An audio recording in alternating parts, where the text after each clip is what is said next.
तो मैंने हमेशा बोला बेटा क्लास 12th में 2-3 टॉपिक बहुत याद करो।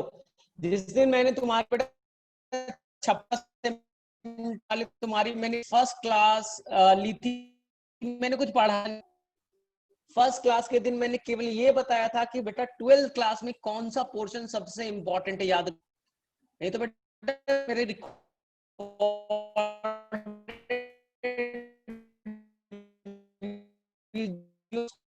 आगे देख लो। मैंने बोला इन टॉपिक अच्छे से पढ़ना, जिसे आप अपने घर पे बेटा बैठ करके नहीं पढ़ सकते, खुद से आप नहीं पढ़ सकते बेटा, आपको करना होता है। अच्छा ठीक है, अभी भी लैग कर रहा है क्या आवाज? अभी भी लैग कर रहा है बोलो, या अभी क्लियर है? अभी भी लैग कर रहा है? अभी ठीक है? बोलोगे तो मैं फिर अपने मोबाइल से कनेक्ट करूंगा, शायद पता नहीं इशू क्या हो रहा है। अगर मैं लैग करेगा तो मुझे बोल देना, मैं मोबाइल से कनेक्ट करूंगा इंटरनेट को। अभी भी कर रहा है? किसी को रजिया का अभी भी कर रहा है? ऐसा हो रहा है क्या?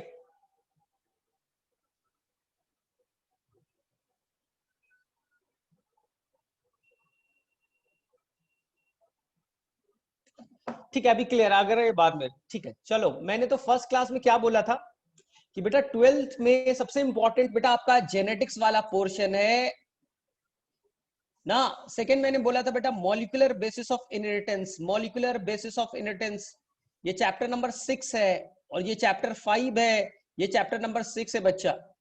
और इसके अलावा मैंने बोला था बायोटेक्नोलॉजी, इसके अलावा मैंने बायोटेक का नाम लिया था, याद करो फर्स्ट क्लास में। इससे बच्चा हमेशा, इस बार भी अगर तुम पेपर को अगर देखोगे थोड़ा ध्यान से ना, हमेशा बेटा इस बार भी इसमें से 10+ क्वेश्चन आए, 10 to 15 क्वेश्चन आ गए, 10 to 15 क्वेश्चन। अकेले मॉलिक्यूलर बेसिस से बच्चे लोग 6 क्वेश्चन है, 6 90 में बेटा 6 क्वेश्चन तो एक ही चैप्टर से। और किसी ने बेटा वो दिल्ली वाले सेंटर में क्लासेस की होगी, मतलब कि जो शाम में चल रहे हैं, तो जिसने मॉलिक्यूलर बेसिस पढ़ा होगा बेटा वो से सारे क्वेश्चन आसानी से बनने वाले थे, मॉलिक्यूलर के सारे क्वेश्चंस बन जाते। आजकल में तो थे ही केवल बेटा बीटी कॉटन, बीटीजे कितने क्वेश्चन हो गए देख लीजिए बेटा, 16 क्वेश्चन तो आ गए ना इस 3 चैप्टर से। इसलिए 12th में बच्चा बाकी चैप्टर अब तुम खुद से घर पे बैठ के पढ़ सकते हो। चैप्टर 1 आसान सा है, चैप्टर 2 आसान सा है, स्टार्टिंग के चैप्टर बेटा थोड़े इजी है। तुम्हें मेनली जो फोकस करना है वो बच्चा ये 3 चैप्टर पे अच्छे से फोकस कीजिएगा, और प्लस जॉलजी वाले पार्ट से इवोल्यूशन अच्छे से कीजिएगा, इवोल्यूशन अच्छे से कीजिएगा। और शायद इवोल्यूशन को तो हटा ही दिया गया है, आपके जो सीबीएसई बोर्ड है वहां से इवोल्यूशन हट चुका है, लेकिन नीट में आएगा। इसके अलावा बेटा ह्यूमन हेल्थ एंड डिजीज अच्छे से कर लीजिएगा, ह्यूमन हेल्थ एंड डिजीज अच्छे से कर लीजिएगा। खत्म बच्चा, तुम्हारे पूरा सिलेबस फिनिश। कोई बच्चा रोएगा नहीं कि सर बोर्ड में कैसे करेंगे, बोर्ड तो बेटा बहुत आसान है। हाँ कुछ है ही नहीं बेटा, ये 3 चैप्टर 4 चैप्टर को फोकस कीजिए। इवोल्यूशन तुम्हारे बोर्ड में नहीं है लेकिन नीट में आएगा। प्लस बेटा ह्यूमन हेल्थ एंड डिजीज, क्योंकि लास्ट जो इकोलॉजी वाला चैप्टर है वो तो कहानी है बेटा, स्टोरी है। जो लास्ट के जो 4 चैप्टर है वो तो कहानी है बच्चा, कहानी तो सबको आता है। लास्ट के जो 4 चैप्टर है, ecology, ecosystem, environment, global warming, ozone layer depletion, इस बार बेटा 2-2 क्वेश्चन आ गए ओजोन लेयर डिप्लीशन से। हाँ कि आपके बेटा जो एटमोस्फेयर में एक लेयर है स्ट्रेटोस्फेयर, इस स्ट्रेटोस्फेयर पे एक बेटा बहुत पतली सी लेयर, बहुत पतली सी लेयर है जिसे आप कहते हो ओजोन लेयर। और आप लोगों को लगता होगा ओजोन लेयर बहुत मोटा सा होगा, सबको लगता था, मुझे भी बचपन में यही लगता था कि ओजोन लेयर सर 2-4 किलोमीटर का तो होगा आसमान में ना। ऐसा नहीं, मालूम है कितना है ओजोन लेयर का बेटा? केवल जो थिकनेस है वो बेटा 3 मिलीमीटर है, 3 मिलीमीटर का है बस, कोई किलोमीटर में नहीं है। और यही ओजोन लेयर बेटा टूट रहा है, जिसे कहते हैं ओजोन होल। ओजोन होल कहते हैं, होल का मतलब आपको लग रहा होगा बेटा, होल का मतलब ये होल हो गया, जो सभी बच्चे के दिमाग में बैठ जाता है ओजोन का होल का मतलब ये हो गया सर, होल नहीं बेटा, ओजोन होल का मतलब ये होल नहीं है। ओजोन होल कहने का मतलब है कि वहां पास बच्चा लेयर पतली हो गई है, पतली हो गई। इसे देखने के लिए अमेरिका ने बेटा, इसे देखने के लिए अमेरिका ने एक बेटा सैटेलाइट लॉन्च किया ना, निम्बस। एक सैटेलाइट बेटा लॉन्च किया, निम्बस। उसने ये पता किया बच्चा, जो ठंडी जगह है, वर्ल्ड का सबसे जो ठंडा जगह है अंटार्कटिका रीजन, वहां पास लगातार ओजोन लेयर टूट रहा है ना। ओजोन लेयर बेटा लगातार वो टूट रहा है, ठीक है। एक सैटेलाइट ने बताया बेटा, निम्बस, जो नासा ने लॉन्च किया। नासा के बारे में तो जानते होगे, नासा बेटा अमेरिका का जैसे रिसर्च सेंटर ना। तो नासा ने बेटा ये सैटेलाइट लॉन्च किया, निम्बस। तो लगातार जो ओजोन टूट रहा है, क्यों टूट रहा है? क्योंकि आपको मालूम है हम लोग बेटा एक रिलीज करते हैं केमिकल CFC, क्लोरोफ्लोरोकार्बन, पढ़ा है ना, जो रेफ्रिजरेटर में जेट प्लेन से रिलीज होता है, और ये ओजोन को तोड़ती है। तो बोले सर ओजोन को तोड़ती है, ठीक बात है, लेकिन अंटार्कटिका में क्यों ज्यादा टूट रहा है? अंटार्कटिका में ठंडे वाले जगह पे क्यों ज्यादा टूट रहा है सर? उसका रीजन है बच्चा, उसका रीजन है क्योंकि वो जब CFC आप रिलीज करते हो बेटा, आप इंडिया में हो, यूरोप में हो, अमेरिका में हो, तो CFC बेटा आप रिलीज करते हो, ये धीरे धीरे बेटा जाती है हवा के थ्रू। हवा चली, ये मूव कर गया, और बेटा अंटार्कटिका रीजन में, आर्कटिक रीजन में जो बर्फीला क्षेत्र है बेटा, साल में 9 महीने 10 महीने तक ठंड से भरा रहता है, बर्फ से रहता है भरा हुआ, वहां CFC बेटा उसके आइस में ना, उसके बर्फ में बेटा इंटर कर जाता है। तो जब तक ठंडा रहता है 7 8 9 महीने, तब तक बेटा बर्फ के अंदर, आइस के अंदर में ये CFC ट्रैप हो जाता है, क्लोरोफ्लोरोकार्बन उस आइस में ट्रैप हो जाता है, इंटर कर जाता है। और जैसे ही वहां गर्मियां आती है बेटा, जैसे ही वहां गर्मियां आने स्टार्ट हो जाती है, सितंबर अक्टूबर नवंबर में, तो जब आइस पिघलेगा, मेल्ट होगा, तो बेटा लार्ज स्केल में क्या रिलीज करेंगे? CFC। वो रिलीज क्या करेंगे बेटा? CFC रिलीज करेंगे। जैसे ही बर्फ पिघलेगा और लार्ज स्केल में CFC निकलेगा, तो वो ओजोन लेयर को ब्रेक डाउन करना स्टार्ट कर देंगी, ओजोन लेयर को बेटा ब्रेक करना स्टार्ट कर देंगी ना। तो बोले कि सर इसे नुकसान क्या है सर, ओजोन लेयर ब्रेक हो जाएगा? बच्चों वाले, ओजोन लेयर अगर टूटेगा तो नुकसान क्या है? अगर बेटा ओजोन लेयर टूटना स्टार्ट हो गया, तो बेटा इस अर्थ पे आपके पास बेटा यूवी रेज आने लगेगा, यूवी रेज डायरेक्टली आने लगेगा। और यूवी रेज बेटा आपके अंदर स्किन को डैमेज करेगी, स्किन कैंसर कॉज करेगी, म्यूटेशन कॉज करेगी, DNA को बेटा म्यूटेट करेगी। और आपकी कॉर्निया बेटा, आंखों, हाँ, उस कॉर्निया को बेटा डैमेज करता है, जिसे हम लोग कहते हैं स्नो ब्लाइंडनेस। जिसे कहते हैं बेटा स्नो ब्लाइंडनेस, जब आपको बेटा आंखें खराब होने लगेगी, रेटिना डैमेज होने लगेगा, जिसे आप कैटरैक्ट भी कहते हो, स्नो ब्लाइंडनेस इसे कहते हैं ना। इस साल पेपर में बेटा 2 क्वेश्चन आए थे, स्नो ब्लाइंडनेस कैसे होता है, तो बोलते जब यूवी रेस डायरेक्टली क्रॉस करके आ जाएगा, हमारे ऊपर गिरेगा, आंखों को डैमेज करेगा, इसलिए। तो बोले सर ये तो नुकसान है सर, नुकसान है सर, क्यों आपने बताया? आज मैं क्यों बता रहा हूं, उसका एक रीजन है क्यों मैं बता रहा हूं, ऐसे में कोई भी चीज नहीं बोलता। बोले सर अभी तो जेनेटिक्स पढ़ा रहे थे, ये क्यों बता रहे हैं? उसका रीजन मैं बता रहा हूं, क्योंकि बेटा पूरे वर्ल्ड को पता चलने लगा कि ये बेटा CFC बहुत हार्मफुल है। CFC बेटा हमारे ओजोन के लेयर को तोड़ रहा है, CFC क्लोरोफ्लोरोकार्बन हमारे ओजोन को लेयर को डैमेज कर रहा है, और खासकर अंटार्कटिका रीजन। हाँ, तो बोले सर क्या करेंगे? इसलिए बच्चा वर्ल्ड के सारे कंट्री मिल करके बैठे ना, 1987 में बेटा उन लोगों ने बैठा कनाडा में। याद रखना कहां बेटा बोला नाम मैंने? कनाडा। कनाडा का एक शहर है बेटा मॉन्ट्रियल, थोड़ा सा गूगल पे रिसर्च करोगे ना तो मॉन्ट्रियल डालोगे बेटा, कनाडा दिखाएगा। मॉन्ट्रियल एक सिटी है बेटा कनाडा के अंदर में, वहां सभी बड़े बड़े कंट्री बेटा बैठते हैं, और उन्होंने बोला कि देखो ओजोन लेयर टूट रहा है तो उसको हम लोग ठीक कर रहे हैं। तो कैसे ठीक करो? तो हम लोग बेटा ये जो CFC है ना, इसी को एक और नाम कहते हैं ODS, ozone depleting substance. CFC ozone layer को तोड़ रहा है, इसलिए नाम देंगे ODS, ओजोन डिप्लीटिंग सब्सटेंस। इसका यूज कम करो, इसका यूज कम करो, तो हम ओजोन लेयर को टूटने से बचा सकते हैं। ये कब हुआ था बेटा? 1987 में। 1987 में ये रूल बना। और डेट इंपॉर्टेंट बेटा, 16 सितंबर। 16 सितंबर को 1987 को ये रूल बनता है। इसलिए तुम लोग बेटा आजकल थोड़ा फेसबुक पे, व्हाट्सएप पे एक्टिव थोड़ा रहते हो, सोशल मीडिया में। कल 16 सितंबर था, अगर थोड़ा सा याद हो।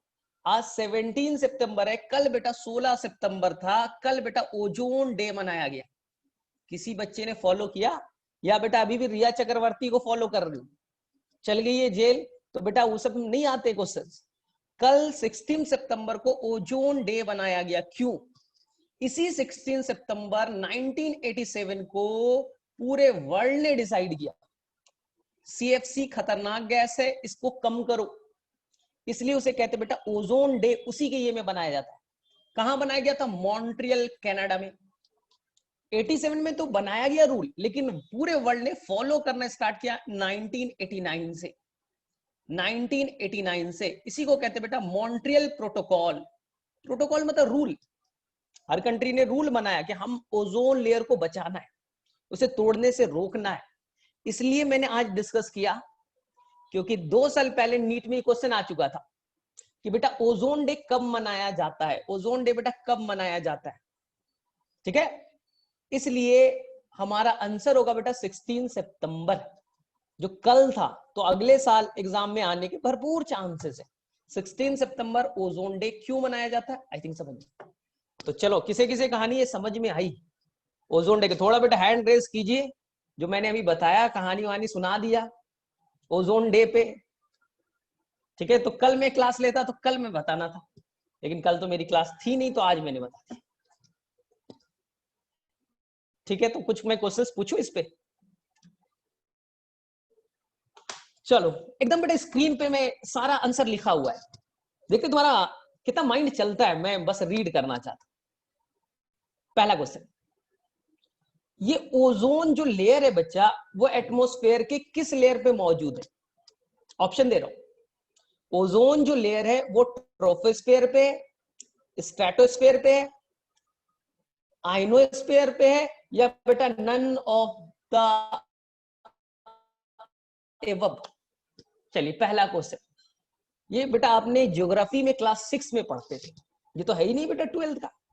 बताइए बच्चा, जो ओजोन का एक पतली सी लेयर है ना, वो एटमॉस्फेयर की किस लेयर में है? जिस एटमॉस्फेयर में हम रह रहे हैं उसका नाम है बच्चा ट्रोपोस्फेयर। जहां आप हो, जहां बच्चे लोग आप हो, उसे कहते हैं हम लोग ट्रोपोस्फेयर।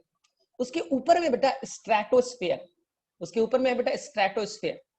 उसके ऊपर में जाएंगे तो थर्मोस्फेयर, आइनोस्फेयर, ऐसा मिलेगा। तो जो ओजोन का लेयर है बेटा, वो ट्रोपोस्फेयर में नहीं, वो बेटा स्ट्रेटोस्फेयर में है, एक पतली सी लेयर है। ठीक है, सेकेंड चीज, कभी क्वेश्चन आ गया ना, ओजोन बेटा हमारे लिए अच्छा है या खराब है? हाँ, स्ट्रेटोस्फेयर बेटा हमने ज्योग्राफी में पढ़ा है, क्लास 6 में ही पढ़ा था। मैंने पढ़ा था, मुझे याद है आज तक। हाँ, मैं हिंदी में तब तक पढ़ता था, तो हिंदी में उसे समताप मंडल कहते थे।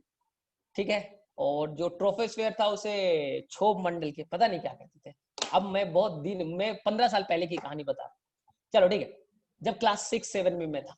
यहाँ देखो ध्यान से, सेकंड क्वेश्चन बेटा, ओजोन आपके लिए अच्छा है या खराब? ओजोन इज बैड और ओजोन इज गुड? तो बोलेंगे सर दोनों है। ओजोन बेटा पॉल्यूटेंट है, ध्यान से सुनो। ओजोन बेटा एक पॉल्यूटेंट है। अगर इस एटमॉस्फेयर में जहां आप रह रहे हो बच्चा, जहां आप रह रहे हो, इस वायुमंडल जहां आप रह रहे हो, इसका नाम है ट्रोपोस्फेयर। आप जहां रह रहे हो बच्चा, इसका नाम है ट्रोपोस्फेयर, जहां आप रहना पसंद करते हो। ठीक है, तो ये ट्रोपोस्फेयर में अगर ओजोन है बेटा, तो ये बैड है, खराब है। बोले सर क्यों? क्योंकि ये बेटा, अगर तुमने थोड़ा केमिस्ट्री पढ़ा होगा, ozone is a very oxidizing agent. ये आपके अंदर में ऑक्सीडेशन करा देगा, ऑक्सीडेशन बेटा करा देगा। 11th में आपने पढ़ा है, लास्ट चैप्टर केमिस्ट्री में, बायो में नहीं, केमिस्ट्री में पढ़ा है। ओजोन इज बैड क्योंकि ये ऑक्सीडाइजिंग एजेंट है, ऑक्सीडेशन करा देगा। इसलिए ये हमारा लिए बेटा क्या है? एज ए पॉल्यूटेंट है। ये बेटा पॉल्यूटेंट है। ठीक, second, ozone is good. Ozone is बेटा गुड अगर यही ओजोन स्ट्रेटोस्फेयर पे है, स्ट्रेटोस्फेयर पे ये ओजोन है बेटा, तो ये गुड है। बोले सर क्यों? क्योंकि बच्चा स्ट्रेटोस्फेयर में जो ओजोन है, एक पतली सी जो लेयर है, वो यूवी रेस को आने से रोकती है, यूवी रेस से आने को रोकती है। यूवी रेस तीन तरह की, एक है बेटा यूवीसी, ये बहुत ही हार्मफुल है, बहुत ही हार्मफुल है बेटा, आ गया तो जल जाओगे, मर जाओगे। यूवीसी बहुत एनर्जेटिक है, तो यूवीसी 100% बेटा नहीं आता, 100% ऊपर में ऑब्जॉर्ब हो जाता है। यूवीसी कुछ भी नहीं आ सकता इस एटमॉस्फेयर में, यूवीसी 0% आता है, आ गया बेटा बहुत बड़ा डैमेज कॉज कर देगा। यूवीबी आपको बेटा स्किन कैंसर कॉज कर सकता है, यूवीबी भी आपका डेंजरस है, लेकिन स्किन कैंसर याद रखना बेटा, skin cancer, skin cancer cause करता है। तो बोलेंगे सर बचेंगे कैसे? अफ्रीका में बेटा जो आपका अर्थ है, बीच से बचा यहां पास अफ्रीका वाले रीजन है, यहां पास सूरज की तेज रोशनी पड़ती है ना, इक्वेटर जिसे आप कहते हैं, ट्रॉपिकल रीजन, इक्वेटर यहां पास है। तो अफ्रीका में लोगों का कलर बेटा ब्लैक है। बोले हाँ ब्लैक है, अफ्रीकन बेटा ब्लैक दिखते, ठीक है। क्यों बेटा? क्योंकि उनके अंदर में, उनके स्किन में बेटा ढेर सारा मेलानिन पिगमेंट है, मेलानिन पिगमेंट है, और ये मेलानिन बच्चा यूवी रेस से प्रोटेक्ट करने के लिए होता है, यूवी रेस से बेटा प्रोटेक्ट करने के लिए होता है। तो जो बेटा ब्लैक पीपल होते हैं वो हमसे बेटर है, क्योंकि मैं यूवी रेस से एब्जॉर्ब करने की, लड़ने की कैपेसिटी। इसलिए जो अमेरिकन होते बेटा, जो गोरे लोग होते हैं ना, जो अंग्रेज लोग हैं हमारे भाषा में, उनको बच्चा स्किन कैंसर होने के चांसेस ज्यादा होते। ये मैं आपको सिखाऊंगा बच्चा लोग जेनेटिक्स में। गोरे लोगों में, अंग्रेजों में, फिरंगियों में स्किन कैंसर के चांसेस ज्यादा है, क्योंकि बेटा उनमें मेलानिन नहीं है, तो लाइट को, यूवी रेस को एब्जॉर्ब नहीं कर पाते, उनके स्किन को डैमेज हो जाता है, स्किन कैंसर के चांसेस ज्यादा है। सेकेंड, ये यूवी रेस बेटा आपके आंखों के लिए बहुत खराब है, इसलिए आजकल, अब बेटा क्रीम कभी लगाया? बोले हाँ सर एकदम क्रीम लगाते। कभी क्रीम के बेटा बैक साइड में थोड़ा सा रिसर्च किया करो, केवल बेटा रिया चक्रवर्ती पे मत रहा करो, अपना बेटा लॉजिकल माइंड लगाया करो ना। क्रीम को बैक साइड में पलटो, वहां पे लिखा हुआ होगा बेटा UV protected cream, UV protected cream चेहरे पे लगाइए, एक प्रोटेक्टिव कवरिंग बना देगा कि स्किन पे डैमेज ना कॉज करे। कौन? यूवीबी। आंखों के लिए बड़ा डेंजरस है, इसलिए गॉगल्स लगाते हैं, ऐसा नहीं बेटा फैशन के लिए लगाया जाता है, बहुत सारे लोग लगा सकते हैं। तो जो गॉगल्स लगाते हैं बच्चे लोग, हाँ, तो वो किस लिए लगाया जाता है बेटा? आंखों में यूवी रेस ना क्रॉस करे, क्योंकि आंखों के लिए बड़ा डेंजरस है, आंखों में वो जाता है, रेटिना को डैमेज करता है। नाम है बेटा स्नो ब्लाइंडनेस, उस बीमारी को कहेंगे स्नो ब्लाइंडनेस। ये साल के पेपर में क्वेश्चन था बेटा, जो परसों एग्जाम। बोले ठीक है, इसलिए ओजोन गुड भी है और बेटा बैड भी। चलो ठीक है, ये बताइए कि ओजोन बेटा किस जगह पे ज्यादा डिप्लीट हो रहा है? ओजोन पूरे अर्थ पे टूट रहा है, मालूम है, क्योंकि यहां पास बेटा क्या होता है, ओजोन आपने सीएफसी डाला, सीएफसी क्या करता है बच्चा? एक सीएफसी बेटा 1 लाख, 1 लाख ओजोन को तोड़ता है बेटा, O3 को तोड़ देता है। ओजोन जो है ना, ओजोन का पतला लेयर, ओजोन को तोड़ने लगता है। कौन? एक सीएफसी 1 लाख को तोड़ सकता है। तो अमेरिका ने बेटा एक सैटेलाइट लॉन्च किया, नासा ने। क्या बेटा नाम याद है? क्या बेटा नाम आपको याद है उस सैटेलाइट का जो अमेरिका ने लॉन्च किया था? थोड़ा सा क्लू दे देता हूं, ये है क्लू, एक क्लू दे देता हूं, बताइए बच्चे लोग, उस सैटेलाइट का नाम क्या था जिसे नासा ने लॉन्च किया था देखने के लिए कि ओजोन लेयर का क्या हालचाल है, ओजोन लेयर कहीं टूट रहा है? तो बस किसने दिया? संजना ने दिया कि बच्चा स्क्रीन पे लिखा है, स्क्रीन पे आपके आंसर लिखे हुए हैं। तो यहां पर देखिए ना, मैंने लिखा ना ऐसे, निम्बस, निम्बस सैटेलाइट, ठीक है, निम्बस सैटेलाइट। चलो ठीक है, चलो एक और क्वेश्चन, हमने बेटा ओजोन डे कब मनाते? ओजोन डे कब मनाया जाता है? क्वेश्चन आ गया तो क्या करोगे? बोले सर हमें थोड़ी ना मालूम है, एनसीईआरटी में गिवन है। तो बेटा मना तो लेते हो फेसबुक पे, और शेयर वेयर भी करते हैं आजकल बच्चे, बच्चा ना व्हाट्सएप पे लगा दिया है, स्टेटस में ओजोन डे मना रहे हैं, एग्जाम में आ गया तो पता ही नहीं है ओजोन डे है कब और क्यों है, ये तो किसी को नहीं मालूम। आंसर बेटा कल, मतलब ऐसा मत लिख दीजिएगा एग्जाम के दिन की कल हमने मनाया था ओजोन डे। आज 17 है, एक दिन पहले 16 सितंबर को मनाया गया। क्यों मनाया गया? क्योंकि 16 सितंबर 1987 में 16 सितंबर 1987 में एक कंट्री है बेटा जिसका नाम है कनाडा, वहां पास लोगों ने एक प्रोटोकॉल बनाया। प्रोटोकॉल मतलब रूल, हमने प्रोटोकॉल बनाया कि जो अच्छे बच्चे ऐसे करेंगे, ये करेंगे, प्रोटोकॉल।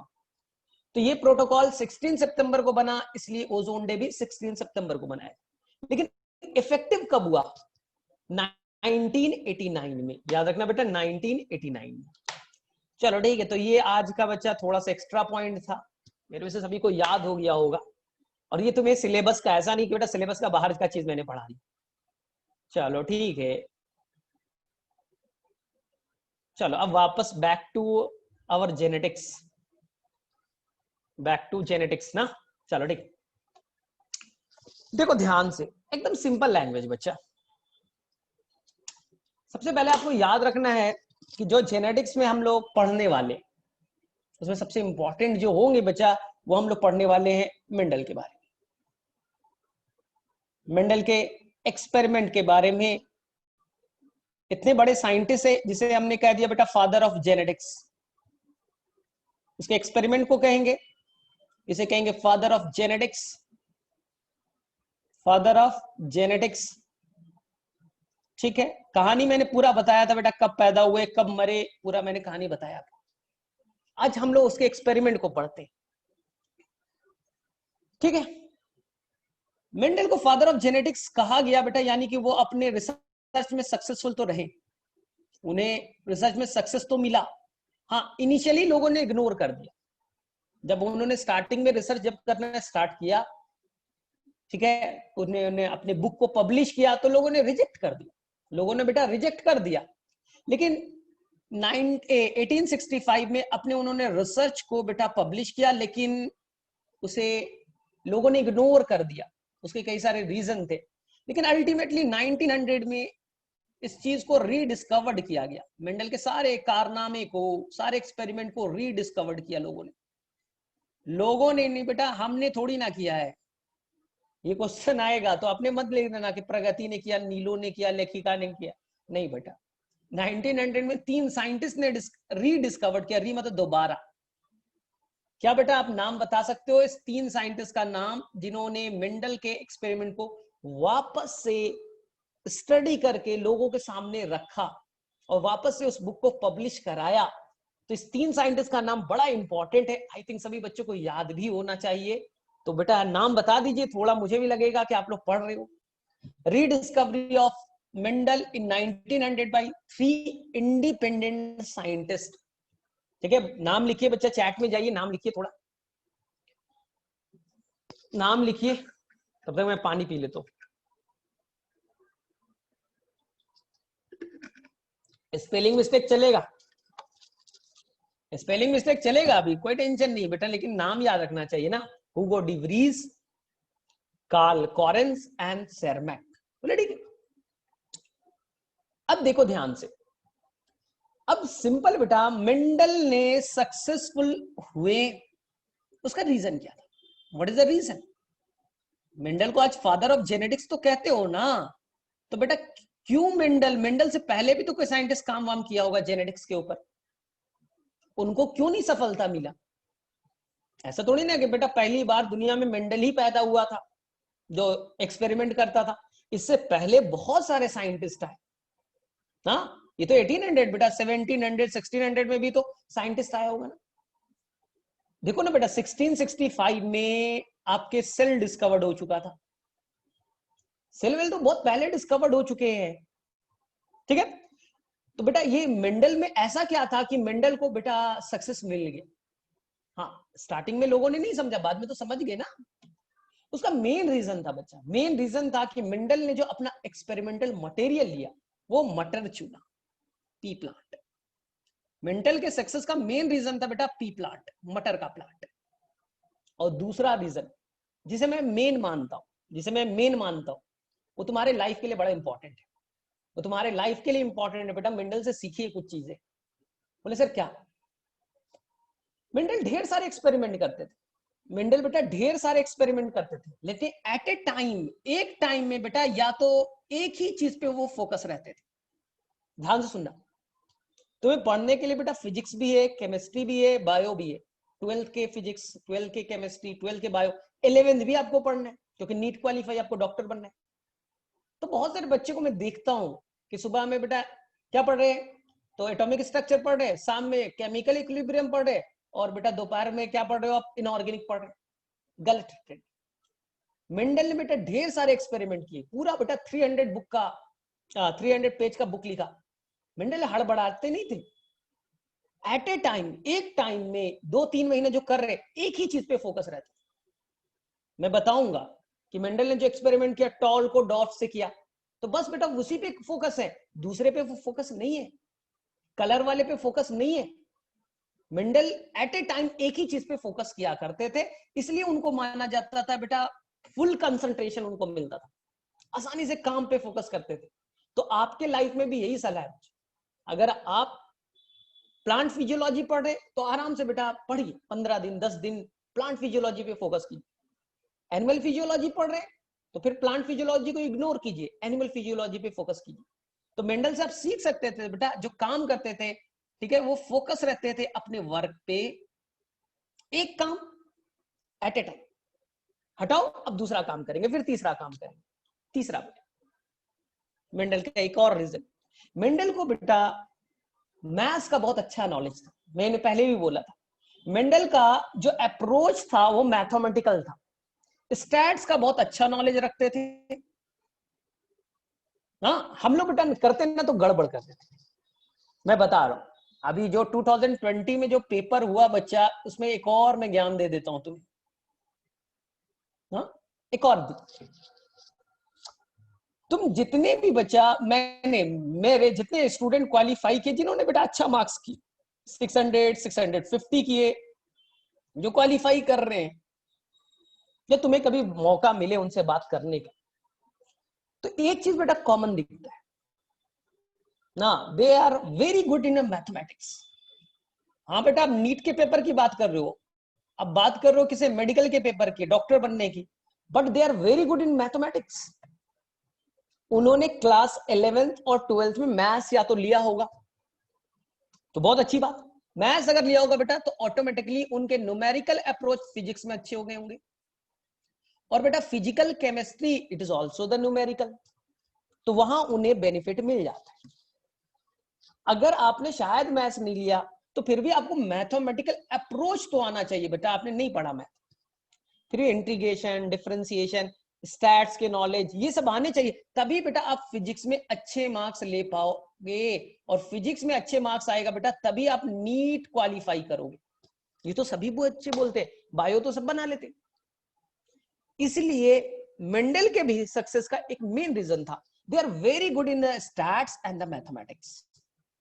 उससे फायदा क्या होता था, मेंडल एक साथ बेटा 1000 प्लांट ग्रो करते थे, एक साथ बेटा 1000-2000 प्लांट ग्रो करते थे। हम तो पागल हो जाते, 2000 प्लांट में कौन कैसा है, कौन कैसा कलर का है, हम तो पागल हो जाते। मेंडल बोला है रेशियो निकालेंगे ना, स्टैट्स, 1000 प्लांट में कितने टॉल, कितने डॉर्फ, स्टैट्स में निकालेंगे। 10,000 लगाया तो कितने बनेंगे, 50,000 लगा दिया तो कितने बनेंगे, स्टैट से सॉल्व करते थे, इसलिए उनको सक्सेस मिलने का मेन रीजन था। तो याद रखिएगा, मेंडल के रीजन बेटा बहुत सारे। हाँ, मेन रीजन कि उन्होंने पी प्लांट को चूज किया, ठीक है, क्यों, उसे फायदा क्या वो देखते। एट ए टाइम एक काम पे फोकस रहते थे, ध्यान नहीं भटकाना है, फिजिक्स पढ़ना है फिजिक्स पढ़िए, 10 मिनट के बाद में बेटा नहीं केमिस्ट्री पढ़ेंगे, और 10 मिनट के बाद में जूलॉजी पढ़ेंगे, फिर बॉटनी पढ़ेंगे। अरे भाई आराम से रिलैक्स मोड से पढ़ो ना 2 घंटे, ठीक है। मैथमेटिकल अप्रोच लाइए बच्चा, फिजिक्स में लाइएगा, फिजिक्स में बहुत अच्छे मार्क्स आएंगे। तो जो हमारे लाइफ में चल रहा है मेंडल के लाइफ में भी ऐसे ही चलता है, ठीक है, एक रीजन। अब बोला गया, ठीक है, कि मेंडल ने पी प्लांट ले तो लिया, मेंडल ने पी प्लांट तो ले लिया, लेकिन उन्होंने कितने कैरेक्टर पे काम किया, ध्यान से सुनना बच्चा, बहुत आसान सा है। मेंडल ने किस पे काम किया? मटर पे, पी। साइंटिफिक नेम पूछा जाएगा, सभी बच्चा स्मार्ट है, पाइसम सताइवम, पाइसम सताइवम। लेकिन मेंडल ने बच्चा इसके अलावा राजमा, राजमा खाया कभी? इस प्लांट पे भी उन्होंने रिसर्च किया था। और एक प्लांट था बेटा हॉकवीड, एक प्लांट था बेटा हॉकवीड, एक राजमा प्लांट, एक बेटा हॉकवीड प्लांट। इन दोनों पे भी रिसर्च किया था, इन दोनों पे भी रिसर्च किया था, लेकिन इसका अब कभी नाम नहीं सुनते। अब ये सब सुनते हैं मटर के प्लांट, मटर का प्लांट, मटर का प्लांट। कभी राजमा वाला सुना क्या? नहीं। हॉकवीड सुना क्या? बोले सर नहीं। उन्होंने इस पे भी काम किया था, लेकिन इस पे उनका रिजल्ट नहीं आ पाता था, इसका रिजल्ट नहीं आ पाता था। मैं रीजन बाद में बताऊंगा। हॉकवीड पे करते थे तो रिजल्ट नहीं आता था, पी प्लांट पे किया तो रिजल्ट एक्यूरेट आ रहा है। तो मेंडल को बेटा कहीं ना कहीं ये भी अंदर में कंफ्यूजन चलता था कि भाई मैं तो पूरा लॉ दे रहा हूं, रूल बता रहा हूं, पूरी दुनिया को रूल बता रहा हूं जेनेटिक्स का ना, तो मेरा ही एक्सपेरिमेंट फेल हो रहा है। पी प्लांट पे वो वैलिड है, पी प्लांट पे वो रिजल्ट तो आ रहा है बेटा, वैलिड है, लेकिन वो हॉकवीड पे, राजमा पे वैलिड नहीं है। तो मेंडल को कहीं ना कहीं ये बेटा कॉन्फिडेंस खा रहा था, अपने काम को लेकर के कॉन्फिडेंट नहीं थे कि शायद मेरा काम बेटा गलत है। आपका बेटा न्यूटन का फर्स्ट लॉ आपके घर में अप्लाई हो रहा है, पेन पे अप्लाई हो रहा है, तो बेटा दूसरी जगह भी तो अप्लाई होना चाहिए ना, तभी तो उसे लॉ कहेंगे।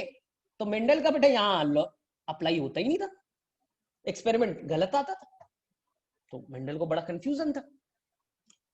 सेकेंड, उन्होंने जो पी प्लांट पे काम किया बेटा, कितने कैरेक्टर लिए? ध्यान से सुनना बच्चे, ध्यान से। सर कैरेक्टर मतलब, मान लो बेटा मैं इंसान पे काम कर रहा हूं, एक ह्यूमन बीइंग पे काम कर रहा हूं, तो ह्यूमन बीइंग के बेटा आंख का कलर एक कैरेक्टर हो गया, नाक का साइज बेटा एक कैरेक्टर हो गया, कान कैसे हैं एक कैरेक्टर हो गया, स्किन का कलर कैसा है वो कैरेक्टर हो गया। तो मेंडल ने बेटा इसी तरह से जोश में बेटा 34 कैरेक्टर ले लिए। मेंडल ने कितने कैरेक्टर पे स्टार्टिंग में काम किया? 34 कैरेक्टर। मटर के 34 कैरेक्टर पे काम किया, लंबाई पे करेंगे, कलर पे करेंगे, ये पे करेंगे। इन कुछ दिनों के बाद मेंडल को रियलाइज हुआ यार ज्यादा हो गया, ये तो 34 बहुत ज्यादा हो जाता है, ये इतना मुझसे संभलेगा नहीं बेटा, संभलेगा नहीं इतना मुझसे, 34 सब्जेक्ट ले लियो, कहां से संभलेगा। तो उन्होंने बेटा रिड्यूस करके 22 कर दिया। उन्होंने कितना कर दिया? 22। बाद में रियलाइज हुआ लगता है इतना भी नहीं संभलेगा, 22 भी बहुत ज्यादा है, मेरे बस की बात नहीं है। तो अल्टीमेटली बेटा उन्होंने फाइनली जो अपना पूरा पूरा रिसर्च किया वो किया बेटा 7 कैरेक्टर पे। कितने कैरेक्टर पे किया बच्चे लोग? 7 कैरेक्टर। ये याद रख लीजिएगा, एग्जाम में बेटा 100% आएगा मेंडल ने कितने कैरेक्टर पे काम किया। तो ये सब कहानी लिख मत देना सर तो 34 लिया था फिर 20, नहीं बच्चे, आपको समझाने के लिए बता दी कि दिमाग में सेट हो जाए। उन्होंने काम किया था बेटा केवल 7 कैरेक्टर पे। How many character? अच्छा बेटा 7 कैरेक्टर। अब हर कैरेक्टर के बेटा 2 ट्रेट थे, यहां पर बच्चे थोड़ा कंफ्यूज होते। बोले सर ट्रेट मतलब? देखो एकदम सिंपल कहानी, मैंने इंसान पे काम किया बेटा आई कलर, मैंने इंसानों पे काम किया बेटा आई कलर पे काम करना स्टार्ट किया, किसकी आंखें कैसी है। तो मुझे अभिषेक बच्चन का कलर बेटा आई कलर ब्लैक मिला, और ऐश्वर्या राय का बच्चा नीला मिल रहा है, ब्लू मिल रहा है। हाँ, एक का बेटा ब्लैक मिल रहा है, एक का बेटा ब्लू मिल रहा है। ठीक है, तो देखिए आई कलर के बेटा कितने ट्रेट दिखे, यानी कि जो कैरेक्टर आपने लिया क्या आई, उसकी कितने फॉर्म्स, वो तो कैरेक्टर है ना, कितनी तरह के दिखते हैं। तो बोले सर 2 तरह का, एक ब्लैक है सर, एक ब्लू है, तो ये बेटा ट्रेट हो गई। ठीक है, जैसे कि बेटा मैं आईक्यू बोलूं, सिंपल सिंपल सा लैंग्वेज, आईक्यू बोलूं दिमाग, तो एक बेटा इंटेलिजेंट, जिसका आईक्यू अच्छा इंटेलिजेंट है, और एक बेटा महाबेवकूफ है, एक बेटा महाबेवकूफ है, एक इंटेलिजेंट है, एक बेटा महाबेवकूफ है। हाँ, तो कितने ट्रेट हो गए बेटा? 2 ट्रेट हो गए। तो मेंडल ने जो 7 कैरेक्टर लिया, हर कैरेक्टर के बेटा बस 2 ही ट्रेट थे। कितने ट्रेट थे बेटा? 2 ही ट्रेट थे, 2 से ज्यादा ट्रेट नहीं थे। उन्होंने जानबूझ करके ऐसे कैरेक्टर लिए जिसके बेटा 2 ही फॉर्म थे। अब बोले सर कैसे? क्या बेटा आईक्यू 2 ही तरह का दुनिया में दिखेगा, इंटेलिजेंट और महाबेवकूफ? बोले सर हम भी तो थोड़ा बेवकूफ है सर, महाबेवकूफ तो नहीं सर, हल्का बेवकूफ है। ठीक है, और ये तो बेटा साइंटिस्ट वाला, ना बेटा तुम साइंटिस्ट वाले कैटेगरी में हो और ना बेटा महाबेवकूफ वाले कैटेगरी में हो। तो बेटा आईक्यू क्या पूरे दुनिया में 2 ही तरह का है? बोले नहीं सर हम लोग थोड़ा सा कम आईक्यू वाले हैं, थोड़ा मैथ्स वैस पढ़े नहीं है सर, थोड़ा कम आईक्यू है सर। तो हम लोगों का तो एक और ट्रेट मिल गया।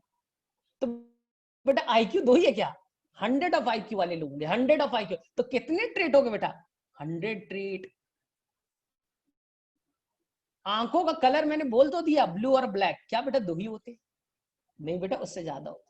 क्या लंबाई बेटा? देखो सिंपल, क्या बेटा लंबाई दुनिया में 2 तरह के हैं इंसानों में, एक 6 फीट एक 3 फीट, ऐसा है क्या? अरे नहीं सर कहा, मेरा सर 5 फीट 8 इंच है, मेरे मम्मी का सर 5 फीट 7 इंच है, पापा का 6 फीट 2 इंच है। बेटा आपके भाई का अलग है, आपकी बहन का अलग है, तो बेटा क्या हाइट 2 ही ट्रेट है? बोले नहीं सर बहुत सारे ट्रेट है, लेकिन मटर में बेटा 2 ही ट्रेट थे। मटर में बेटा 2 ही ट्रेट थे हाइट के। इंसानों में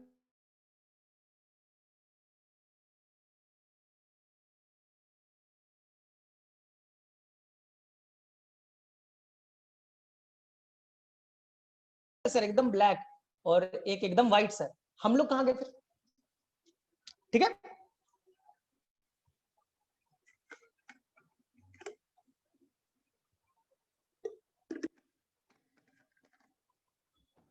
अच्छा ठीक है, थोड़ा सा आवाज फिर से लैग किया होगा शायद।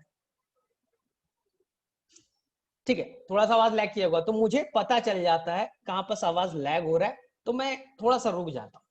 चलो ठीक है, आ रहा है, अब आवाज आ रहा है। चलो बच्चे लोग आवाज आ रहा है, क्लियर है?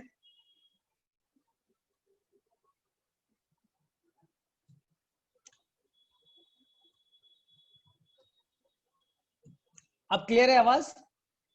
चलो ठीक है, अब बताओ। तो सबसे पहला क्वेश्चन जो आएगा कि मेंडल ने कितने कैरेक्टर पे काम किया, तो आंसर क्या लिखोगे? बोलो फटाफट, चलो फटाफट बच्चे लोग बोलिए, मेंडल ने कितने कैरेक्टर पे काम किया, कितने कैरेक्टर्स पे काम किया? तो बोलेंगे सर बहुत ही आसान सा क्वेश्चन आपने पूछ दिया सर, 7। चलिए, हर कैरेक्टर के कितने ट्रेट थे? हर कैरेक्टर के कितने ट्रेट थे? तो बेटा 2 ट्रेट। तो टोटल कितने ट्रेट पे काम किया? मेंडल ने टोटल बेटा मटर के ऊपर कितने ट्रेट पे काम किया? बोलिए बच्चा। बोले सर 14, और ये बेटा नीट 2020 का पेपर में क्वेश्चन था। नीट 2020 का पेपर बेटा गलती से अगर देख लीजिएगा ना, ये क्वेश्चन था बच्चा, मेंडल ने टोटल कितने ट्रेट पे काम किया? आंसर बेटा 14 ट्रेट। ये पेपर में है बच्चा, एकदम क्लियर तो हो गया। जानबूझ करके मेंडल ने वैसे कैरेक्टर लिए जिसके 2 ही फॉर्म थे, 2 से ज्यादा फॉर्म नहीं थे। मेंडल को मालूम था गड़बड़ हो सकता है, तो रिजल्ट में बेटा गड़बड़ हो जाएगा, इसलिए ऐसे कैरेक्टर मत लो जिसमें 2 से ज्यादा फॉर्म। तो अब ये 7 ट्रेट को आपको याद रखना है बच्चे लोग, बहुत ही आसान, बहुत ही आसान। यहां देखिए, हर जो ट्रेट होगा, यहां देखिए, कैरेक्टर जैसे मैंने ले लिया बेटा आई कलर, आई कलर ट्रेट बेटा, एक ब्लैक अभिषेक बच्चन और एक बेटा ब्लू ऐश्वर्या राय, 2 ट्रेट। ध्यान से सुनना, इसमें गड़बड़ नहीं चाहिए बच्चा, ठीक? एकदम सिंपल सा एग्जांपल लिया। अमिताभ बच्चन के घर जाओ, अभिषेक बच्चन का देखो ब्लैक है और ऐश्वर्या राय का देखो बेटा ब्लू, 2 ट्रेट मिल गए। अब इन दोनों की शादी कर दो। बोले सर हो चुका है, आप क्या वापस से शादी करेंगे? अभिषेक बच्चन और ऐश्वर्या राय की शादी वापस से थोड़ी होगा सर, हो चुका है शादी, उनके बच्चे भी है। उनके बच्चे बेटा आराध्या बच्चन। बोले हाँ सर, आराध्या बच्चन की आंखों को देखो, आराध्या बच्चन की आंखों को देखो, उसके बेटा आंखों का कलर ब्लैक होगा, उसके आंखों का कलर बेटा ब्लैक होगा। गूगल कर लेना आज, आराध्या बच्चन का फिगर डालना बेटा ब्लैक होगा। बोले इसे क्या प्रूफ करना चाहते हो? इसे ये प्रूफ होता है कि बेटा एक ब्लैक ट्रेट वाला एक ब्लू ट्रेट वाली की शादी हुई, अभिषेक बच्चन ब्लैक, ऐश्वर्या राय की आंखें ब्लू, नीली आंखें, दोनों की जब शादी हुई तो आराध्या का बेटा नीला क्यों नहीं बना? आराध्या बच्चन का नीला क्यों नहीं बना? उसके आंखों का कलर ब्लैक क्यों बना? रीजन बताइए सर, क्यों बना सर? तो उसका रीजन है बच्चा कि जो ब्लैक वाला ट्रेट है वो ब्लू वाले के ऊपर हावी है, उसको छुपा देता है। सिंपल।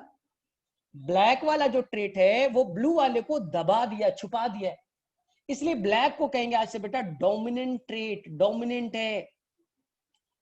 और ये बच्चा छुप गया, इसका नाम है रिसेसिव, इसका नाम है बेटा रिसेसिव। तो आगे में मैं बोलूंगा डोमिनेंट और रिसेसिव, कंफ्यूज नहीं होना। जैसे मैं बोलूंगा बेटा टॉल और ये बेटा डॉर्फ, तो आप बोलेगा सर डोमिनेंट कौन है ये बताइए, डोमिनेंट कौन है रिसेसिव कौन है, मुझे कैसे पता चलेगा? कुछ नहीं करना बेटा, कुछ मत करो, दोनों को क्रॉस करा दो बेटा, टॉल को डॉर्फ के साथ क्रॉस करा दो। बोले ठीक, टॉल इंटू डॉर्फ कर दो।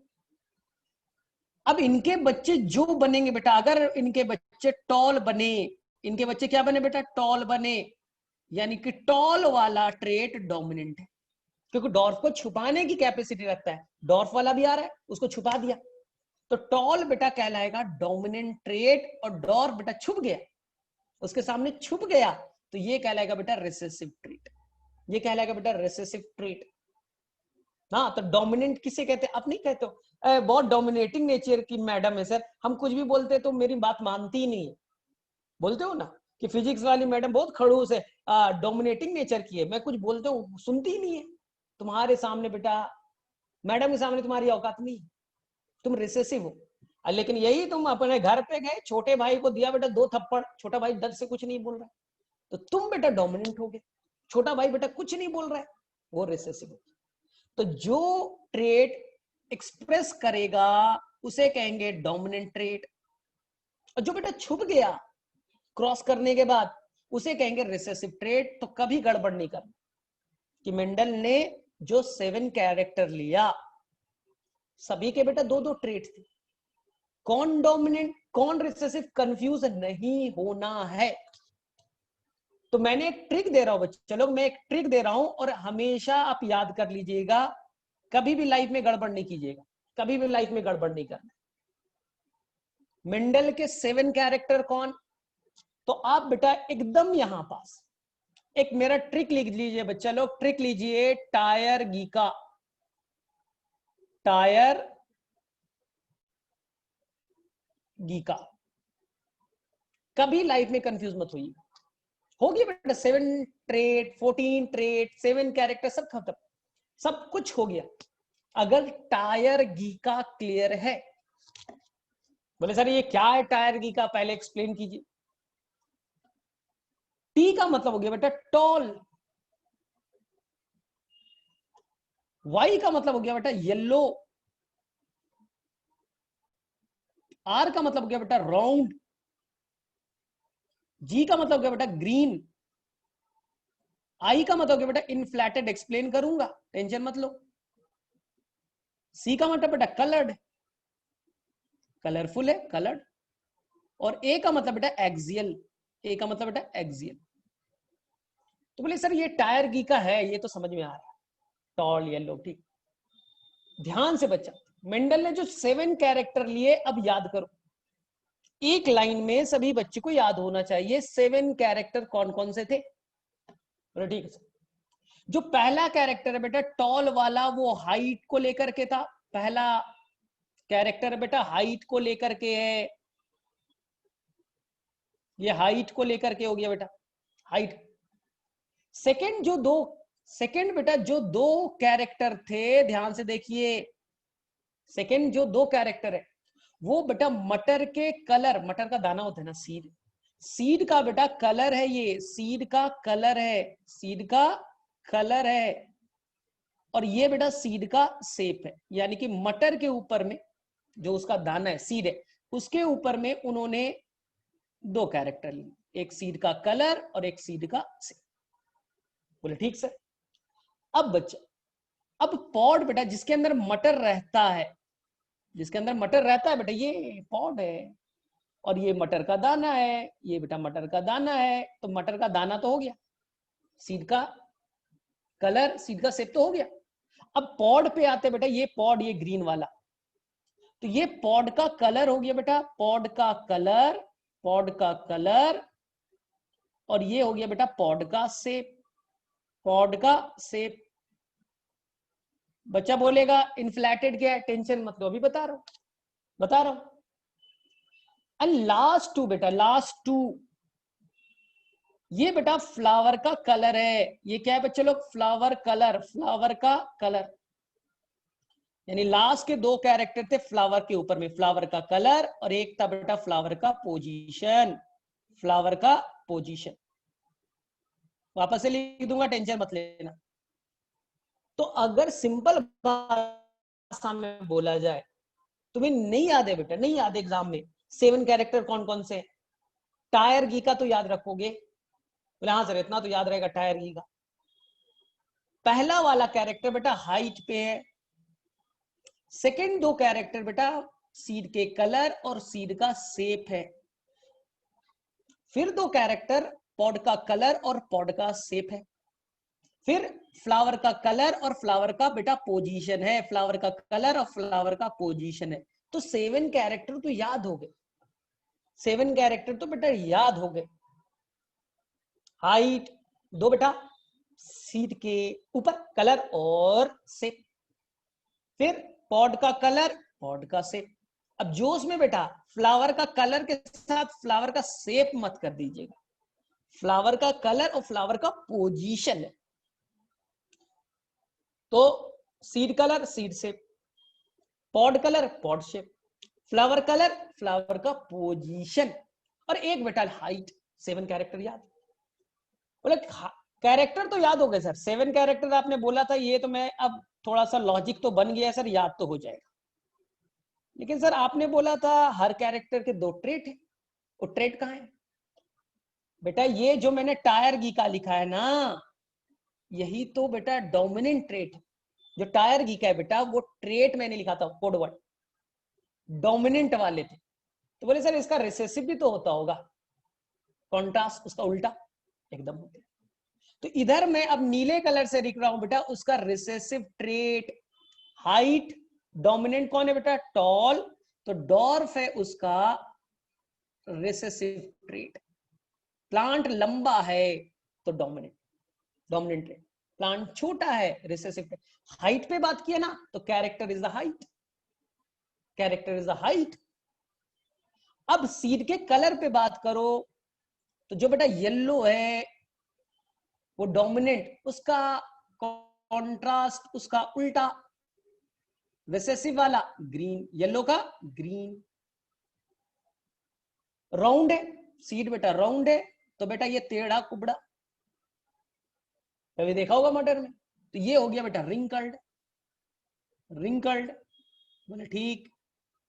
अब आ जाओ बेटा पॉड पे, पॉड का कलर ग्रीन है तो डोमिनेंट, टायर घी का जो मैंने बोला वो डोमिनेंट, बस ग्रीन का उल्टा कर दो ना, रिसेसिव वाला येलो, रिसेसिव वाला बच्चा येलो। बोले सर ये इन्फ्लेटेड समझ में नहीं आया। ठीक, अगर मटर का बेटा पॉड इस तरह का दिख रहा है, मटर का पॉड बेटा इस तरह का दिख रहा है, इनफ्लैटेड, और कभी कभी बेटा मटर का पॉड ऐसा दिखेगा, धंसा हुआ बेटा, देखिए अप डाउन, यहां पर बेटा सीड लगा, यहां बेटा सीड लगा है, तो इसे कहते हैं बेटा कॉन्स्ट्रिक्टेड, कॉन्स्ट्रिक्टेड, कॉन्स्ट्रिक्टेड। बोले ठीक।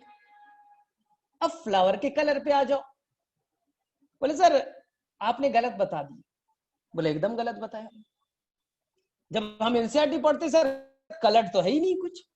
एकदम बच्चा तुम करेक्ट हो, वहां कलर्ड की जगह बेटा वायलेट कलर लिखा है, मैंने केवल कलर्ड लिख दिया, वायलेट कलर लिखा है, और इधर कलरलेस के नाम पे बच्चा, कलरलेस के नाम पे व्हाइट लिख दो, तो उधर कलर्ड मैंने लिख दिया, कौन सा कलर? Violet colour. और इधर मैंने कलरलेस यानी व्हाइट लिख दिया। बोले सर याद हो गया। बोले सर ये एक्सियल समझ में नहीं आया। एक्सियल समझ में नहीं आया, एकदम नहीं समझ में आना चाहिए क्योंकि क्लास 11th का है। ये बेटा स्टेम है, यहां देखो बच्चा लोग, ये स्टेम है। स्टेम में बेटा कुछ गांठ होती है जिसे नोड कहते हैं। ये बेटा नोड है, नोड नोड। और दो गांठ के बीच बेटा, दो गांठ के बीच ये इंटरनोड है। बोले ठीक है सर ये पढ़ा है। नोड से बेटा निकलते हैं ब्रांच। नोड से क्या निकलता है बेटा? ब्रांच, लीफ, सब कुछ निकल सकता है। नोड से हर चीज निकल सकता है। तो यहां पास मैंने बेटा ब्रांच या लीफ कुछ भी निकाल दिया, कुछ भी निकल सकता है। चलो बेटा यहां से मैंने ब्रांच निकाल दी। चलो इन दोनों के बीच जो बेटा एंगल बन रहा है, ठीक है, स्टेम और उसके ब्रांच, जो एंगल बन रहा है बेटा इसे कहते हैं axil. Axil, AXIL, axil. Angle को क्या कहते हैं बेटा? एक्सिल। इसी एक्सिल पे बेटा अगर बर्ड्स पाया गया तो एक्सिलरी बर्ड। एक्सिल पे, एंगल पे बर्ड पाया गया, एक्सिलरी बर्ड, जो क्लास 11th में मॉर्फोलॉजी में गिवन है। और अगर बर्ड बेटा टर्मिनल पे पाया गया तो टर्मिनल बर्ड। तो बर्ड कितने तरह के? एक्सिल पे पाया गया एक्सिलरी, टर्मिनल पे पाया गया टर्मिनल बर्ड। अगर एक्सिलरी बर्ड ग्रो करके फ्लावर बनाएगा तो एक्सिलरी फ्लावर। फ्लावर कहां से बना? एक्सिलरी बर्ड से, एंगल से निकल रहा है, एक्सिलरी फ्लावर। अगर टर्मिनल पोजीशन वाला बर्ड फ्लावर में कन्वर्ट हुआ, टर्मिनल फ्लावर। तो मटर में जो बेटा एक्सिलरी फ्लावर है वो डोमिनेंट है। वो बेटा ये वाला फ्लावर है, वो बेटा डोमिनेंट कैरेक्टर का है, डोमिनेंट ट्रेट है। और जो टर्मिनल से निकला है वो रिसेसिव है। बोले सर कैसे हम एक्सिलरी को डोमिनेंट मानेंगे? और सर हम टर्मिनल को अगर डोमिनेंट मानेंगे तो गलत होगा। आराम से एक्सपेरिमेंट कर लीजिए, मेंडल ने तो बोला। कंफ्यूजन है, टेंशन मत। इस एक्सिलरी वाले को टर्मिनल के साथ क्रॉस कर दो। एक प्लांट एक्सिलरी, दूसरा प्लांट टर्मिनल, क्रॉस कर दो। रिजल्ट अगर एक्सिलरी आया तो एक्सिलरी डोमिनेंट, रिजल्ट अगर टर्मिनल आया टर्मिनल डोमिनेंट। तो एक्सपेरिमेंट मैंने किया, एक्सिलरी बच्चा F1 में आया, जो नया जनरेशन बना, यानी एक्सिलरी डोमिनेंट है। एक्सिलरी बेटा डोमिनेंट है। तो मेरे में से किसी बच्चे को कोई कंफ्यूजन नहीं है। तो चलो किसे किसे समझ में आ गया 7 कैरेक्टर और 14 ट्रेट? चलो बच्चे लोग थोड़ा हैंड रेस करो फटाफट। किस किस बच्चे को 100% याद हो गए 7 कैरेक्टर और 14 ट्रेट? इसमें बहुत बच्चे कंफ्यूज होते सर, भूल जाते सर, एग्जाम में पता नहीं चलता क्या लिखा है। और हम लोग स्कूल्स में क्लासेस भी नहीं हो रही है तो और नहीं पता चलता है। क्वेश्चंस क्या बनेगा नीट में वो मैं डिस्कस कर रहा हूं। क्वेश्चन क्या बनेगा वो मेरे लिए इंपॉर्टेंट है, ठीक है? क्वेश्चन क्या बनेगा बच्चे लोग, ये मेरे लिए इंपॉर्टेंट है, ठीक है? बस 5 मिनट दो। तुम्हें कुछ नहीं करना बेटा एग्जाम पेपर में, तुम्हें यहां पर लिखना बेटा 7 कैरेक्टर। क्वेश्चन पे आओ बच्चा, क्वेश्चन पे आइए।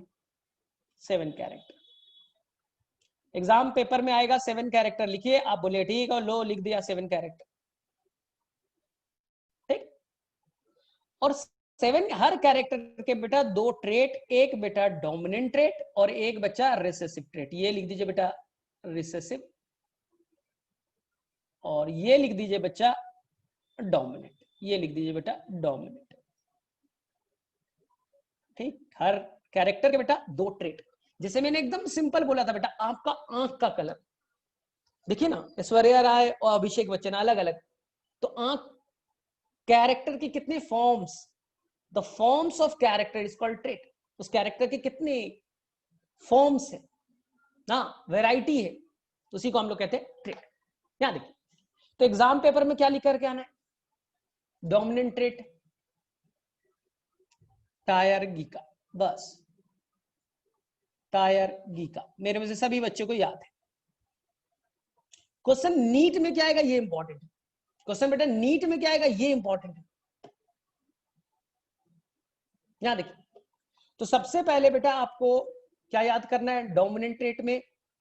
सबसे पहले बेटा ये लिख दिया आपने टॉल, इसका रिसेसिव वाला डॉर्फ, ये तो डोमिनेंट ट्रेट है। यहां लिखा बेटा येलो, ठीक है, यहां क्या लिख दिया ग्रीन। यहां लिखा बेटा राउंड और यहां लिखा बेटा रिंकल। हम वैसे क्वेश्चन को डिस्कस करेंगे बेटा जो नीट में आते हैं, बोर्ड वाला तो हो गया आपका। जी वापस से लिखिए बेटा ग्रीन और यहां लिखिए बेटा येलो। टायर घी का याद है, डिकोडिफाई कर देना है। इनफ्लैटेड, इनफ्लैटेड और बेटा कॉन्स्ट्रिक्टेड, कॉन्स्ट्रिक्टेड बोले ठीक। सी कलर्ड, कलरलेस यानी व्हाइट। ए एक्सियल, तो इधर बेटा टर्मिनल बोले ठीक। देखो नीट के एग्जाम में क्या आएगा, नीट के एग्जाम में क्या आएगा। पहला क्वेश्चन, पहला क्वेश्चन ये आएगा बेटा जो ग्रीन है ना, जो ग्रीन है बेटा वो डोमिनेंट है या रिसेसिव है, ये पहला क्वेश्चन है। ग्रीन इज डोमिनेंट और रिसेसिव। इसमें बहुत सारे बच्चे ट्रैप हो जाते हैं, तो मैंने सिंपल आपसे पूछ दिया बेटा ग्रीन बताइए तो क्या है, डोमिनेंट है या रिसेसिव है। हाँ चलो, आपके पास बेटा स्क्रीन पे लिखा हुआ है, थोड़ा सा कीजिए रिसर्च और मुझे बताइए ग्रीन बेटा रिसेसिव ट्रेट है या डोमिनेंट ट्रेट है। चलो बेटा सभी आंसर कीजिए, आंसर तो लिखा हुआ है। हाँ वर्षा का कहना है रिसेसिव है, ठीक है, रुचि का कहना है बोथ है, अंजलि का कहना है रिसेसिव है। ठीक है लिखिए बच्चा, लिखिए लिखिए।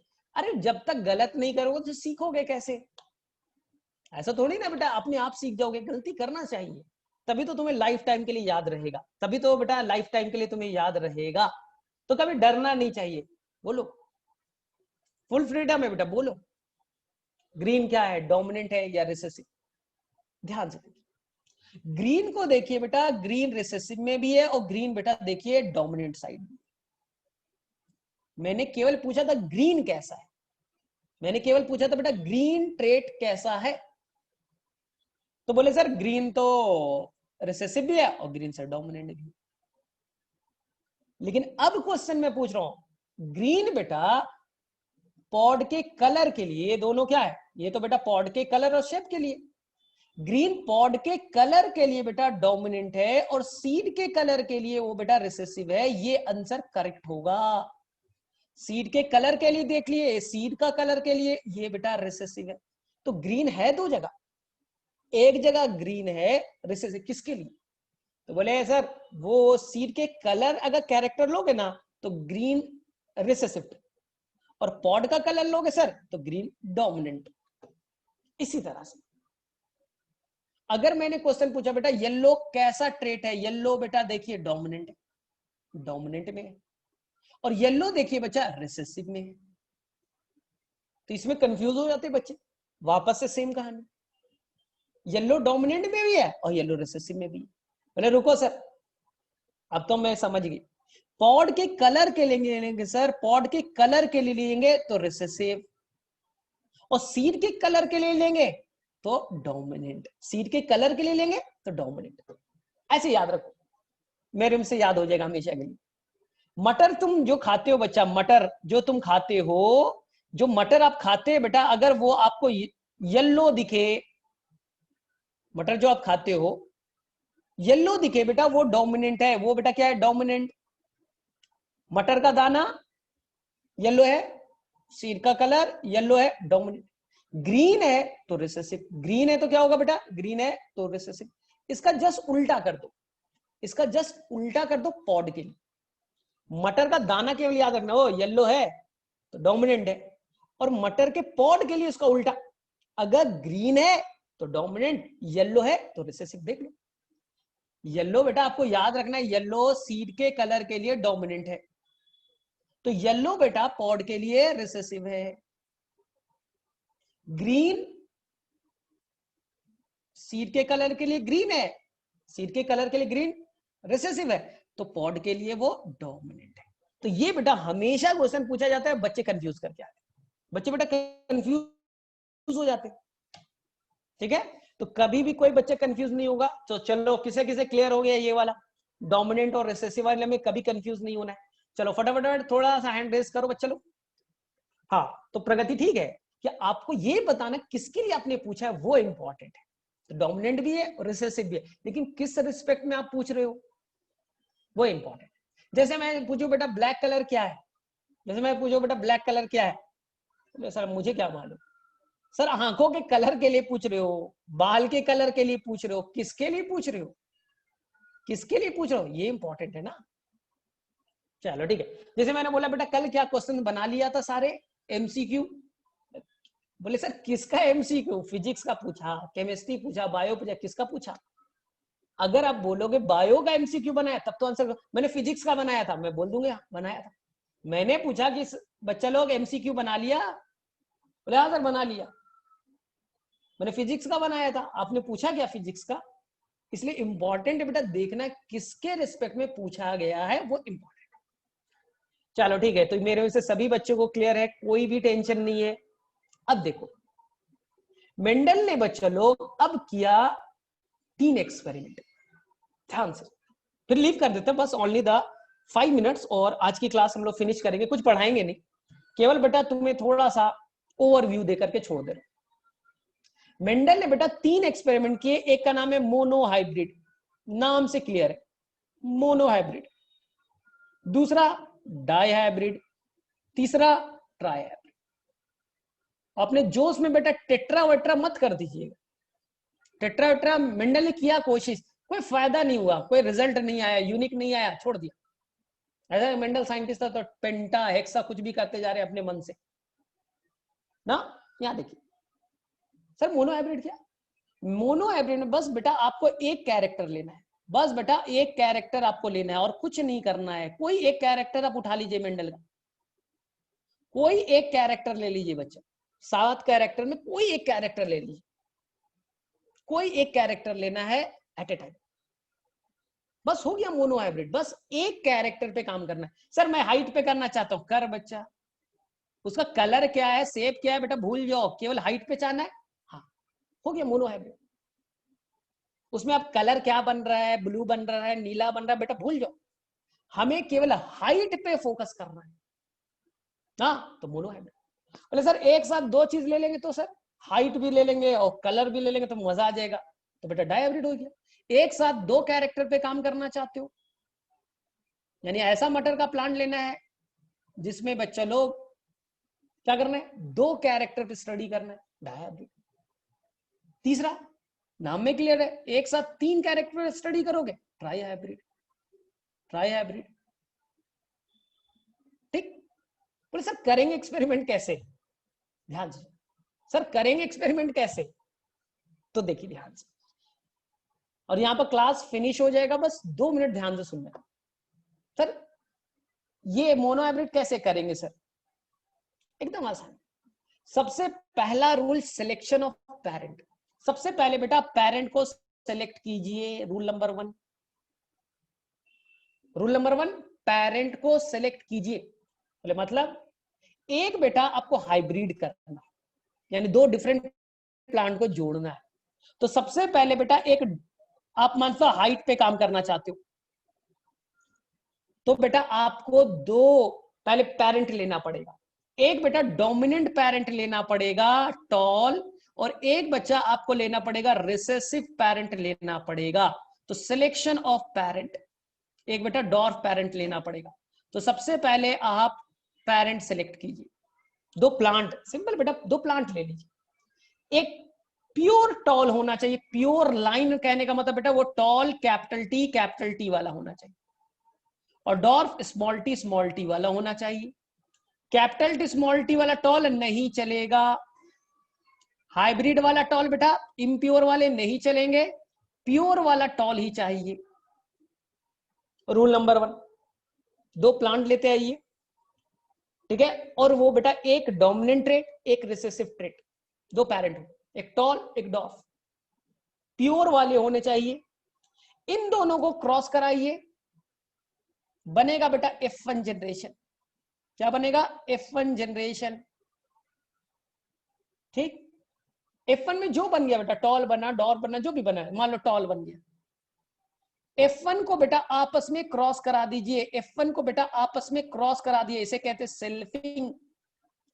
F1 को आपस में सेल्फ पॉलिनेशन करा दीजिए, आपस में क्रॉस करा दीजिए, सेल्फिंग कहलाएगा।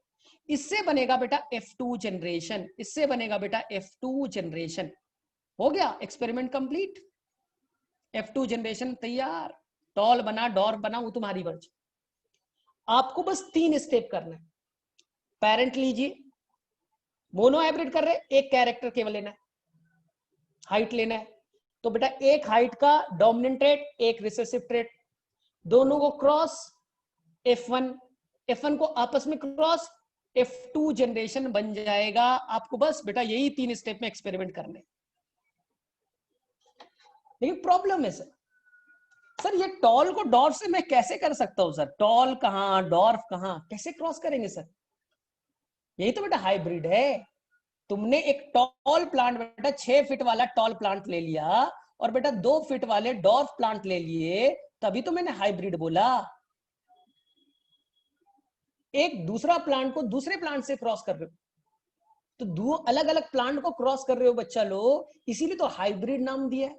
हाइब्रिड मतलब क्या बेटा? अलग अलग डिफरेंट प्लांट के साथ क्रॉस कराना, हाइब्रिडाइजेशन। बोले सर कैसे करेंगे?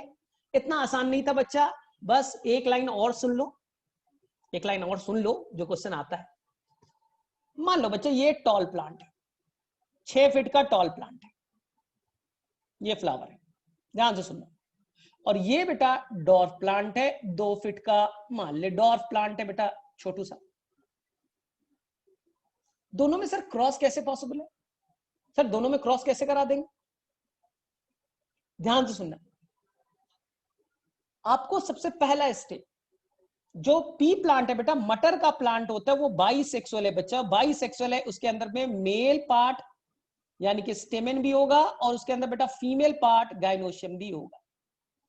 पहला लाइन, जो मटर का प्लांट है वो बाइसेक्सुअल होता है। उसी फ्लावर में मेल पार्ट भी है, देख लीजिए फ्लावर मैंने बनाया, इस फ्लावर के अंदर बेटा मेल पार्ट भी है और फीमेल पार्ट जिसको गाइनोशियम कहते हैं, और मेल पार्ट बेटा एंड्रोशियम भी। बोले सर तब तो आपस में ही पॉलिनेशन करेगा सर। सर ये तो आपस में पॉलिनेशन करेगा, सेल्फ पॉलिनेशन। हाँ बच्चे, मटर का प्लांट आपस में ही पॉलिनेशन करता है, वो बेटा सेल्फ पॉलिनेशन करना पसंद करता है। लेकिन मेंडल ने जानबूझ करके उसे तो बेटा डॉर्फ के साथ कराना है ना, मुझे टॉल को तो डॉर्फ के साथ क्रॉस कराना है, ये तो सेल्फ पॉलिनेशन कर रहा है। तो मेंडल ने बेटा 5 स्टेप लिए टॉल को डॉर्फ कराने के लिए। बोले सर क्या? उन्होंने जानबूझ करके इस मटर के प्लांट से बच्चा, क्या है इसके अंदर में? गाइनोशियम भी है और उसके अंदर क्या है बेटा? एंड्रोशियम भी है। सेल्फ पॉलिनेशन करने जा रहा है, ठीक है। जानबूझ करके बेटा सीजर ले जाइए, कैंची ले जाइए और इस स्टेमेन को काट करके निकाल दीजिए। इस स्टेमेन को बच्चा काट करके निकाल दीजिए, ना रहेगा मेल पार्ट, ना होगा सेल्फ पॉलिनेशन। इस वर्ड को कहते हैं बेटा emasculation, removal of stamen, emasculation. अब सेल्फ पॉलिनेशन तो करेगा नहीं, या एंथर को कट कर दीजिए या स्टेमेन को हटा दीजिए, बोले ठीक। इसके ऊपर में कोई अनवांटेड पॉलन ग्रेन ना गिरे बच्चा, इसलिए इसे पॉलीथीन बैग से कवर कर दीजिए, बटर पेपर से कवर कर दीजिए। सेकेंड स्टेप, पॉलीथीन बैग से कवर कर दीजिए, बैगिंग, क्योंकि अनवांटेड कोई दूसरा पॉलन ग्रेन ना गिरे, बोले ठीक। तीसरा, अब जाइए बच्चा यहां से डॉर्फ प्लांट से पॉलन ग्रेन को कलेक्ट कीजिए, डॉर्फ प्लांट का पॉलन ग्रेन कलेक्ट कीजिए, पॉलन ग्रेन लेकर के आइए बच्चा, बोले ठीक। वापस से बैग को खोल दीजिए, वापस से पॉलीथीन बैग को खोल करके निकाल दीजिए। खोलना, डी बैगिंग, डी का मतलब विदाउट, बैग को हटा दीजिए, डी बैगिंग। और उसके ऊपर में ये पॉलन ग्रेन को छिड़क दीजिए, उसके फीमेल पार्ट पे, गाइनोशियम पे इस पॉलन ग्रेन को छिड़क दीजिए। पॉलन ग्रेन का, डॉर्फ वाले का गिराना, इसे कहते हैं डस्टिंग। क्या कहते हैं बेटा? डस्टिंग। लेकिन कोई और पॉलन ग्रेन भी तो अपने आप आ सकता है हवा से उड़ते हुए, इसलिए वापस से इस पॉलीथीन बैग से बांध दीजिए, वापस से इसे बांध दीजिए कि कोई दूसरा पॉलन ग्रेन फिर से ना गिर जाए। तो नाम बेटा रीबैगिंग, नाम बच्चा रीबैगिंग। तो मेंडल ने इसी तरह से हाइब्रिडाइजेशन एक्सपेरिमेंट किया, नोन प्लांट डॉर्फ को टॉल के साथ क्रॉस कराना सिखाया। नहीं तो बेटा ये तो अपने आप कर लेते। इसलिए 5 स्टेप बेटा ध्यान से रखिएगा, एकदम सिंपल है। मटर के प्लांट पे जाओ, वो बेटा सेल्फ पॉलिनेशन के लिए रेडी हो रहा है, मेल और फीमेल रेडी हो रहे, ले तो आपस में नहीं करना है, मुझे तो डॉर्फ के साथ तुम्हें कराना है। फ्लावर को खोलिए, उसमें से स्टेमेन या बेटा एंथर को सीजर से, कैंची से काट करके फेंक दीजिए। इमैस्कुलेशन, उसको पॉलीथीन बैग से कवर कर दीजिए, बांध दीजिए। सर क्यों? क्योंकि दूसरा पॉलन ग्रेन गिर गया तुम्हें पता ही नहीं चलेगा। क्या नाम? बैगिंग। अब बेटा पॉलन ग्रेन को लेके आइए दूसरे के फील्ड से, दूसरे किसान से मांग करके, 2 पॉलन ग्रेन दो बोला, लेते आए। पॉलीथीन बैग को खोलिए और उस पे पॉलन ग्रेन डालिए, डस्टिंग, छिड़काव करना, डस्टिंग। दूसरा पॉलन ग्रेन फिर से आ सकता है, पॉलीथीन बैग को वापस से बांध दीजिए, रीबैगिंग। रीबैगिंग तो आपका हाइब्रिडाइजेशन हो जाएगा। तो यही है बेटा स्टेप। चलो ठीक है, तो ये आज का हमने फिनिश कर दिया। ठीक है, तो मेरे में से सभी को क्लियर होंगे? चलो तो बेटा फटाफट एक बार हैंड रेज कीजिए और you can leave, you can leave. एक बार बता दीजिए किसे किसे क्लियर हो गया।